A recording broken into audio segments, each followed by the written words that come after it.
देना है। संदेश है राष्ट्रवाद की विचारधारा का, देश हित की विचारधारा का, हिंदुत्व की विचारधारा का, सनातन की विचारधारा का।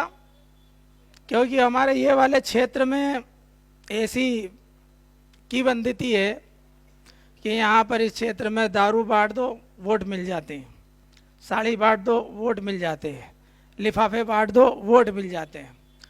तो ये जो वोट है, वोट का पहले अधिकार समझना पड़ेगा हमारे समाज को कि यह वोट इतना सस्ता नहीं है। एक गधा घोड़ा भी जो है 40-50 हज़ार रुपये का आता है, और अपन गधे से गए भी थे हैं क्या, जो एक क्वार्टर आता मेरे ख्याल से एक बाटल 500-800 रुपये की आती हुई। तो क्या हम एक गधे से भी गए बीते हैं? वो गधा 40 हज़ार का बिकता है और अपना आदमी 800 में बिक जाता है, 400 में। बताओ, ये समझने वाला विषय है। मैं आपको इस मंच के माध्यम से ये बता देना चाहता हूँ, हमारे हिंदुस्तान में जो निर्वाचन की प्रणाली है वो 3 तरह के प्रणाली है। पहली होती नगरीय निकाय के चुनाव, जिसमें हमारे यहाँ पर 3 पार्षद बैठे हुए हैं, जिसमें आपके क्षेत्रीय स्तर पर, लोकल स्तर पर गली का, सड़क का, छोटी मोटी जो गलियाँ रहती है उसका निर्माण होता है, गटर का, नाली का, पानी की सुविधा ये देखी जाती है। उससे बड़ा चुनाव होता है विधानसभा का चुनाव। विधानसभा के चुनाव में जो है लॉ एंड ऑर्डर अर्थात पुलिस की कानून व्यवस्था, स्वास्थ्य, शिक्षा, रोजगार, इन सब पे चर्चा होती है, इसलिए इस चुनाव का महत्व होता है। और तीसरा बड़ा चुनाव होता है लोकसभा का। लोकसभा में पूरे देश को लेकर, देश की रक्षा और सुरक्षा को लेकर अंतर्राष्ट्रीय स्तर पर जो नीतियां बनती है, जो देश हित में होती है, देश को मजबूत करने के लिए होती है, ये उसके लिए होता है तीसरा लोकसभा चुनाव। लोकसभा चुनाव में जो भी बिल पारित होते हैं वो बिल कोई भी बिना राज्यसभा के पारित नहीं होते। लोकसभा के चुनाव में यदि मान लो कि लोकसभा के अंदर 370 धारा का अनुमोदन कराना है, उसमें स्वीकृति दिलवाना है, तो उसमें राज्यसभा सदस्य की जरूरत होती है। और राज्यसभा सदस्य में जो लोग बैठे हैं, मान लो जैसे केरल के बैठे, हैदराबाद के बैठे, पश्चिम बंगाल के बैठे, जम्मू कश्मीर के बैठे, तो वो राष्ट्र हित में मतदान नहीं करते, ना ही राष्ट्रीय हित में सहमति प्रदान करते हैं। जैसे कि मान लो 3 तलाक बंद किया, तो 3 तलाक मुस्लिम महिलाओं की सुरक्षा के लिए था, किंतु हमारे यहाँ पर तो सभी को माँ और बहन का दर्जा, हम तो वर्ग संप्रदाय से ऊपर हट के काम करते हैं। मतलब एक विचारधारा है भारतीय जनता पार्टी की विचारधारा, राष्ट्रवाद की विचारधारा, जो वर्ग और धर्म संप्रदाय से उठकर काम करती है, अपने देश में रहने वाले लोगों के कल्याण के लिए, उनकी उन्नति के लिए, उनके विकास के लिए। तो इसलिए राज्यसभा सदस्य जो एक व्यक्ति चुन के जाता है, उसको 40 से ज़्यादा विधायक चुनते हैं, इसलिए एक एक विधायक का महत्व हो जाता है। तो आपके यहाँ पर जो विधायक चुनने वाला है वो एक विधायक, ऐसे 40 विधायक मिलकर एक राज्यसभा सदस्य चुनते हैं, और एक राज्यसभा सदस्य ऐसे कई राज्यसभा सदस्य मिलकर लोकसभा में जो पारित होता है बिल, उसको सहमति प्रदान करते हैं।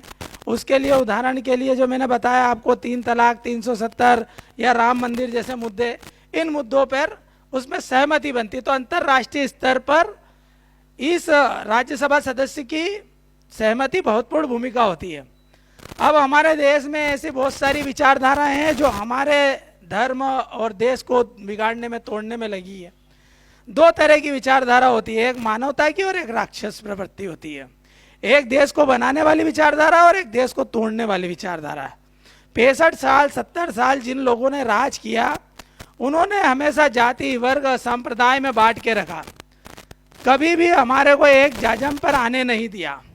और 65 साल की सरकार में हमारे मध्य प्रदेश की स्थिति बहुत ही दयनीय हो गई।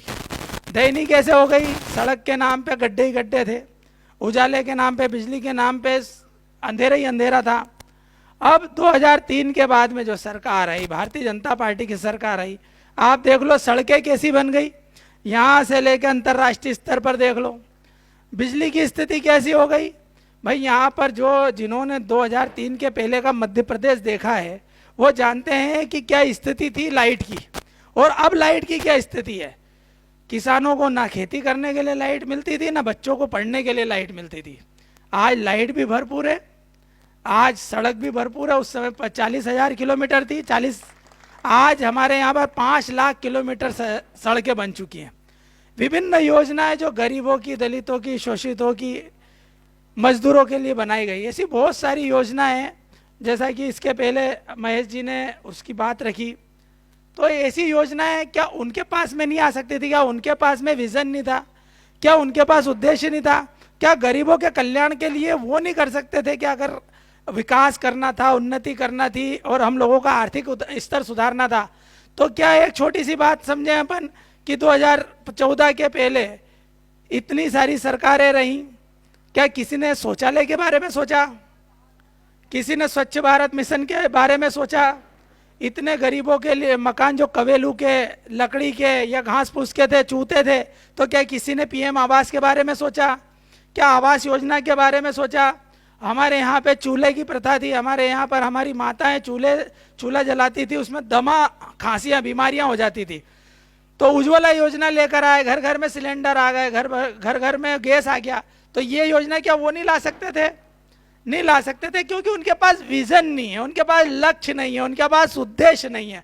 अब हमारे यहाँ पर अगर लाडली लक्ष्मी योजना आ गई, हमारे घर में हमारी बहनें, हमारी पत्नियाँ, हमारी माताएं, वो सब लाडली बहना के रूप में जो आर्थिक संबल मिल रहा हो उनको, उससे प्रेरित हैं। तो कांग्रेस के नेता आपके बीच में आके बोलते हैं कि भाई चुनाव आए, इसलिए जो है इन्होंने योजना ला दी और योजना के बहाने जो है वोट मांग रहे हैं। तो क्या जननी सुरक्षा योजना आई थी जब चुनाव थे? क्या लाडली लक्ष्मी योजना आई तब चुनाव थे? क्या मुख्यमंत्री कन्यादान योजना आई जब चुनाव थे? क्या सर्जिकल स्ट्राइक किया तब उस वक्त चुनाव थे? तो उस वक्त कोई चुनाव नहीं थे। कहने का मतलब यह है कि वास्तव में गरीबों की चिंता जो करी वो भारतीय जनता पार्टी ने करी, मजदूरों की चिंता करी तो भारतीय जनता पार्टी ने चिंता करी। जिस धर्म को हम जीते हैं, जिस धर्म में हम पैदा होते हैं, जिस धर्म में हम मरते हैं, उस धर्म को हिंदू सत्य सनातन धर्म कहते हैं कि नहीं कहते हैं? हम रोज सवेरे उठते हैं, राम राम श्याम श्याम सबसे करते हैं। हमारे महापुरुष बाबा साहब अम्बेडकर ने बोला कि हम सबसे पहले और अंत में भारतीय हैं। हमारे लिए देश से बड़ा कुछ भी नहीं है, हमारे देश से बड़ा कुछ भी नहीं है। जननी जन्मभूमिश्च स्वर्गदपि गरीयसी, अर्थात जननी और जन्मभूमि दोनों स्वर्ग से भी बढ़कर है। अब जब हम इस जननी को, जन्मभूमि को हमारी माता से बढ़कर हमारी माँ के समान मानते हैं, इसे सत्य सनातन धर्म कहते हैं। सत्य सनातन धर्म की व्याख्या बहुत कम लोगों को मालूम है। दक्षिण भारत में एक तमिलनाडु है, तमिलनाडु राज्य का मुख्यमंत्री है एम के स्टालिन। वो सनातन धर्म को क्या कहता है? डेंगू कहता है, मलेरिया कहता है और डेंगू, मलेरिया, हैजा और एड्स जैसी बीमारी बताता है। अब ये बताओ, जिस धर्म में हम पैदा हुए और जिस धर्म का अनुसरण हम करते हैं, जिसका अनुशासन का पालन हम करते हैं, जिस मर्यादा का पालन हम करते हैं, क्या वो डेंगू हो सकता है? क्या मलेरिया हो सकता है? क्या हैजा हो सकता है? ये बिल्कुल नहीं हो सकता है। हो सकता है क्या? हिंदू धर्म को बदनाम किया जा रहा है। सनातन के विरोधियों का कांग्रेस साथ देती है। एम के स्टालिन कांग्रेस का सहयोगी संगठन है।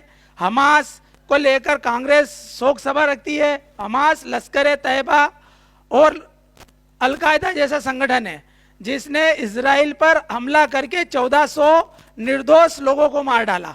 हमारे यहाँ पर भी बम विस्फोट होते थे, ताज रेसिडेंसी पे हुआ, दिल्ली में हुआ, हैदराबाद में हुआ, लखनऊ में हुआ, बॉम्बे में हुआ। तो आप समझो कि 2014 के बाद क्यों नहीं हमारे यहाँ हमले हुए?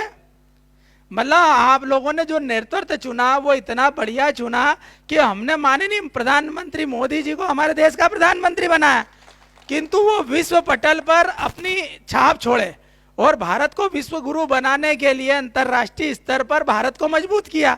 इसलिए अब कोई भी हमला नहीं होता भारत में। अब बम फूटते हैं क्या हमारे यहाँ? नहीं तो जामिया आलिया और ये सब आ जाते थे और आके बम फोड़ के चले जाते थे और हमारे यहाँ का प्रधानमंत्री अमेरिका जाके रोता था कि भैया हमें बचा लो, हमको ये मार गए। और ऐसा कसाब वाला जो वक्त था, कसाब जब जिंदा पकड़ाया था, जब हमला हुआ था, तब वो 11वां हमला था। तो टाइम्स ऑफ इंडिया ने लिखा कि इंग्लिश में कि ये 11वीं बार हमला किया हम पर, इसका हम प्रमाण देते हैं, ऐसा प्रधानमंत्री मनमोहन सिंह जी ने कहा। तो प्रधानमंत्री मनमोहन सिंह जी कैसे थे कि जाके वहाँ शिकायत करते थे कि साहब हमको मारा? हमारा प्रधानमंत्री शिकायत नहीं करता। हमारा प्रधानमंत्री क्या कहता है? उनका सीधा सा फंडा है, हम किसी को छेड़ते नहीं और कोई छेड़ता है तो उसे छोड़ते नहीं। उन्होंने गलती करी, पुलवामा में सर्जिकल स्ट्राइक के रूप में मार कर आए। पहले हमारे सैनिकों की स्थिति क्या थी कि हमारे सैनिकों के सिरों से फुटबॉल खेलते थे वो लोग, आतंकवादी लोग। आज ऐसी स्थिति क्या है? नहीं है। आज हमारे सैनिकों का मान है, सम्मान है। अभी देखो हमारे यहाँ पर चंद्रयान चंद्रमा पर पहुंच गया। क्या पहले वैज्ञानिक नहीं थे? क्या पहले संसाधन नहीं थे? क्या सुविधाएं नहीं थी? नहीं, हिम्मत नहीं थी, सपोर्ट नहीं था, सुविधाएं नहीं थी और संसाधन भी नहीं दिए गए। हर चीज में भ्रष्टाचार, हर चीज में भ्रष्टाचार होता था, इसलिए वैज्ञानिकों का भी मन मर गया था। अब वैज्ञानिकों को सपोर्ट मिला, संसाधन मिले, सहयोग मिला, तो क्या करा? चंद्रमा पे पहुंच के बता दिया। तो ये किसने करा? माननीय मोदी जी ने। ये मोदी जी ने करा। माननीय हमारी भारतीय जनता पार्टी की जब से सरकार आई तब से देश की सीमाएं भी सुरक्षित हुई, देश की सीमाएं सुरक्षित हुई, हमारे सैनिकों का बल बढ़ा, सैनिकों का मनोबल बढ़ा। उसी प्रकार नारी सशक्तिकरण के लिए जितना काम भारतीय जनता पार्टी ने किया उतना किसी ने भी नहीं किया। आप देखो हमारी सरकार के पहले सब पुरुषों के नाम से संपत्तियां होती थी, अब 2% कम, मतलब महिला के नाम। तो पति क्या करता है? पत्नी के नाम कराता है। तो उससे घरेलू हिंसा समाप्त हुई। नहीं तो क्या होता था? एकाधिकार पुरुष का रहता था, इसलिए पुरुष का एकाधिकार रहता था तो महिलाओं पे अत्याचार होता था, और महिला के नाम से कुछ रहता नहीं था तो बेचारी जवाब भी नहीं दे पाती थी। अब महिलाओं के नाम से संपत्तियां भी होने लग गई। तो महिला सशक्तिकरण की एक बहुत बड़ी मिसाल भारतीय जनता पार्टी ने पेश करी है। और भारतीय जनता पार्टी ने ये विचारधारा, ये विजन, ये लक्ष्य, ये उद्देश्य गरीबों के लिए, मजदूरों के लिए, गरीबों के लिए, मजदूरों के लिए और हमारे जैसी अनुसूचित जाति वर्ग के लिए ऐसी विभिन्न योजनाएं जो चलाई वो भारतीय जनता पार्टी ने चलाई। जैसे कि योजनाओं का नाम लेते हुए मैं बता देना चाहता हूं, जैसे अब कुछ बहनें भी आई हैं, तो जननी सुरक्षा योजना में जब कोई गर्भवती महिला हमारे यहाँ पे प्रेग्नेंट हो जाती थी तो उसको 16,000 रुपये अभी वर्तमान तक चल रहे हैं वो, और 16,000 रुपये का अनुदान सरकार देती है। और यदि उस समय आज से 18 साल पहले का मध्य प्रदेश उठाइए, लिंग अनुपात उठा के देखिए कि 1,000 लड़कों पे 700 लड़कियां थी। तो क्या ये न्यायप्रिय है?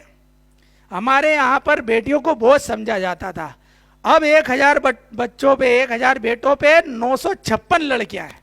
तो ये समानता ही है, ये लिंग अनुपात को बराबर किया है। ये लिंग अनुपात बराबर कैसे हुआ? क्योंकि गांव के अंदर बुजुर्ग लोग बेटी को अभिशाप मानते थे, उसको बोझ मानते थे। अब बोझ नहीं मानते हैं, बेटियां अब वरदान हो गई हैं, अब वो लक्ष्मी का रूप हो गई है जब से लाडली लक्ष्मी योजना चली। अब लाडली लक्ष्मी योजना में बच्ची जैसे ही जन्मी, जन्म के बाद तुरंत 6,000 रुपये साल का बीमा उसका हो गया, तो वो 5 साल तक रहेगा और 30,000 रुपये जो भेले हो जाएंगे वो पॉलिसी खरीद लेगी सरकार।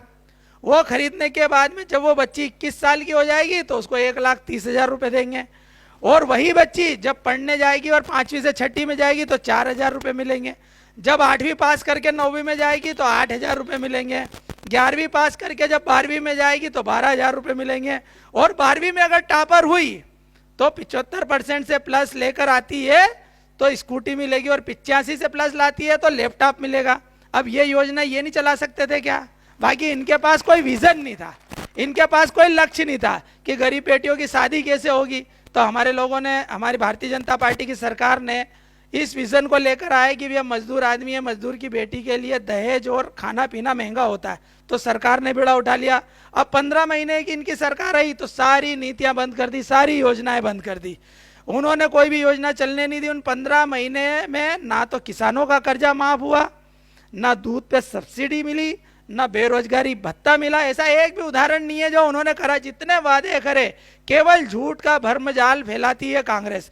उनने 15 महीने में जितना भ्रष्टाचार किया है, अगर 7 दिन की भागवत कथा भी अपन बिठा दे तो वो छोटी पड़ जाएगी। ये स्थिति कांग्रेस की रही है। तो उनके पास विजन नहीं था, इसलिए उन्होंने मुख्यमंत्री कन्यादान योजना भी नहीं बनाई।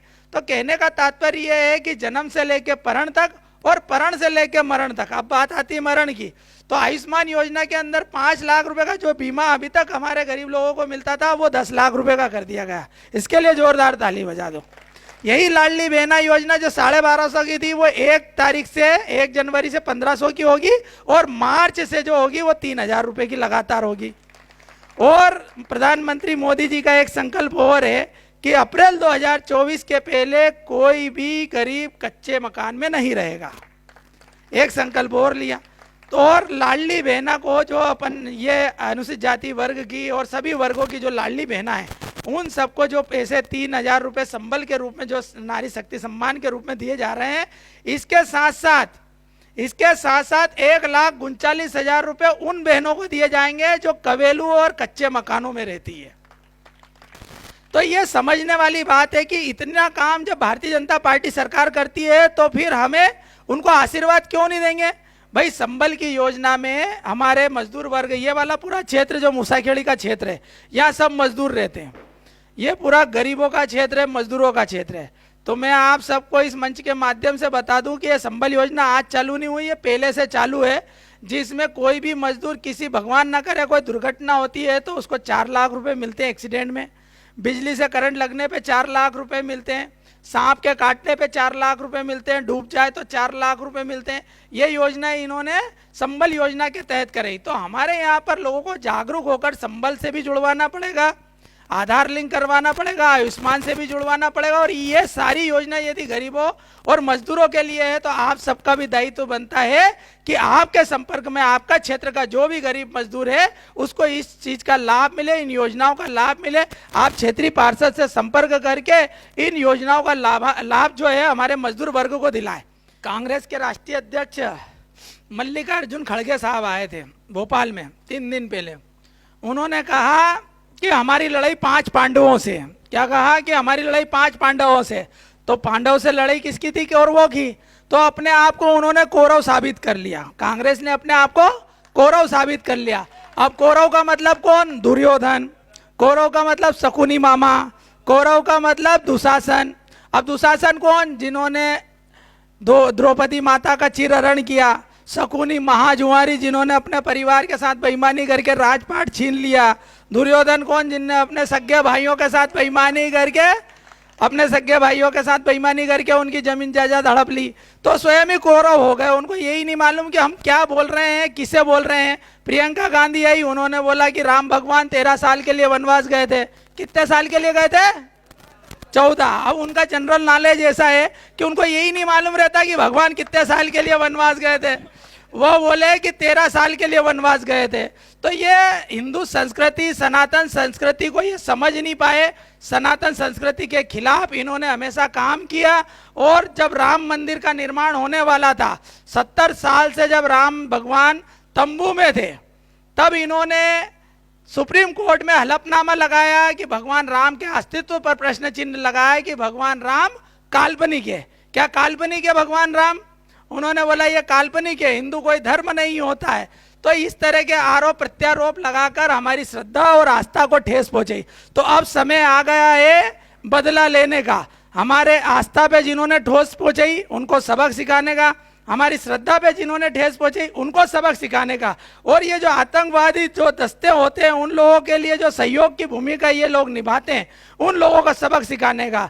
तो भारतीय जनता पार्टी की विचारधारा संघ की विचारधारा की पार्टी है, राष्ट्रवाद की विचारधारा की पार्टी है। इसलिए राष्ट्रवाद के हित में, नारी सशक्तिकरण के हित में और देश के हित में आपको मतदान 100% करना चाहिए। और यह मतदान भारतीय जनता पार्टी के पक्ष में करना चाहिए। और यह मतदान आपको महेंद्र हाडिया जी को विजय दिलाने के लिए करना चाहिए। और 17 तारीख को सूरज की पहली किरण के साथ आपको कमल का बटन दबाना है, महेंद्र हाडिया जी को जिताना है और प्रदेश में भारतीय जनता पार्टी की सरकार लाना है। इस बार हमारे मध्य प्रदेश में 3 दिवाली बनेगी। कितनी दिवाली बनेगी? 3 दिवाली बनेगी। पहली कल जो परंपरा से बनी, जो परंपरा और संस्कृति से, कल अमावस के दिन हमारी दिवाली थी, जब भगवान श्री राम वनवास से लौटकर अयोध्या आए और अयोध्या में रहने वाले हमारे सभी भाइयों ने, बहनों ने, माताओं ने दीप जलाए और खुशियां मनाई, उल्लास मनाया। कल थी परंपरा वाली दिवाली। दूसरी दिवाली होगी 3 तारीख को, जब भारतीय जनता पार्टी को आप आशीर्वाद देकर बहुमत से इस सरकार में शामिल करेंगे। और तीसरी दिवाली कब बनेगी? 22 जनवरी 2024 को, जब अयोध्या में भगवान राम के मंदिर का पुनर्निर्माण होगा और वहां पर भूमि पूजन होगा माननीय मोदी जी के माध्यम से, उनके हाथों से। तो ये 3 प्रकार की दिवाली इस बार मनने जा रही है। तो दोनों हाथ उठाकर मेरे साथ जयकारा लगाएं, बोलिए भारत माता की, बोले भारत माता की, बोले भारत माता की जय भीम।